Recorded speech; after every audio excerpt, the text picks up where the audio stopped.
Hello and welcome back to Enlighten Us, your easy path to learning Arabic.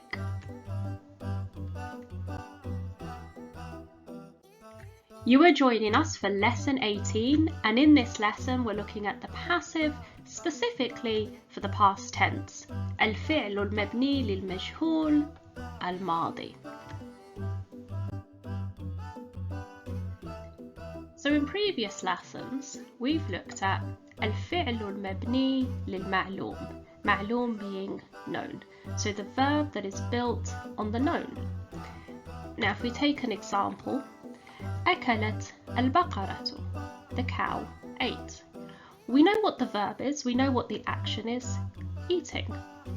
البقرة, we know who's doing the action, the cow is eating, or the cow was eating. In English, we might call this active. But in this lesson, the focus is on الفعل المبني للمجهول, the fi'l or the verb that is built on the unknown. If we take, for instance, أكلت البقرة, the cow was eaten. The action, the verb, is still the same. It's still eating. We know what or who is being eaten, but we don't know who is carrying out the action, hence للمجهول. But how do you go from this? How do you go from the active to the passive? Well, let's look at this process.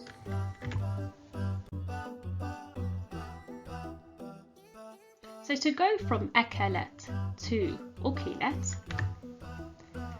first things first, you give the first letter a dhamma. Any additional letters are also given a dhamma. The second to last letter gets a kasra, and then there's no change to the last letter. Well, let's take a closer look at this and see if that's what's happened here. So we can see the first letter, the hamza, the alif, has been given a dhamma. It's relinquished its fatha in favour of a dhamma. Any additional letters also get a dhamma. We're going to say there's no additional letters, and I'll explain why in a little bit. The second to last letter gets a kasra. Well, I've put here that our second to last letter is the kaf, and that's been given a kasra. And the last letter, there's no change, so the lam has remained the same.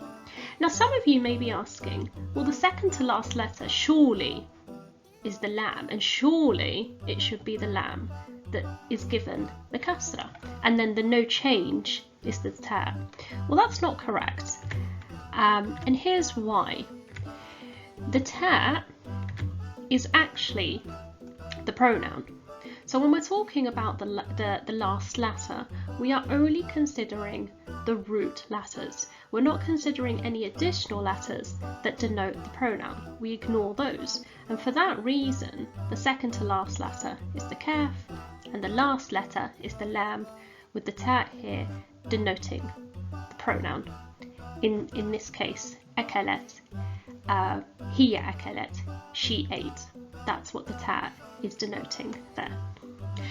Right, let's remind ourselves of the active and then have a look at the passive chart in its entirety.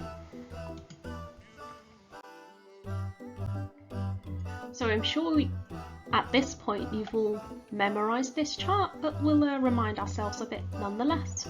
So we have هو أكل, هما أكلا, هم أكلوا, هي أكلت, هما أكلتا, هن أكلنا, أنت أكلت, أنتما أكلتما, أنتم أكلتم, أنت أكلتي, أنتما أكلتما, أنتن أكلتن, أنا أكلت, نحن أكلنا, نحن أكلنا. Now let's have a look at the passive version of this.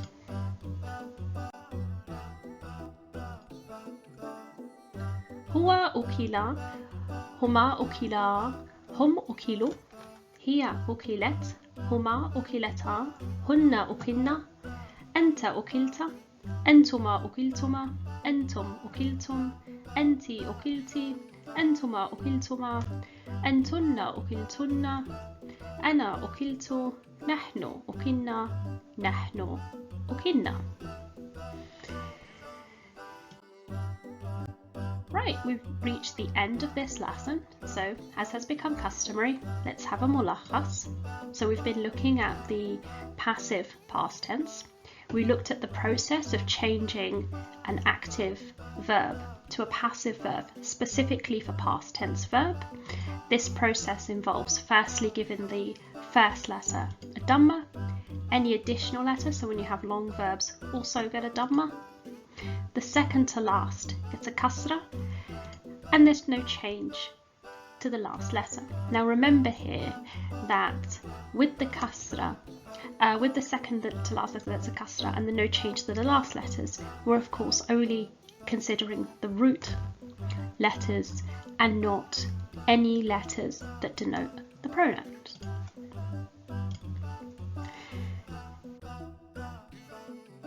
Thank you for joining us today.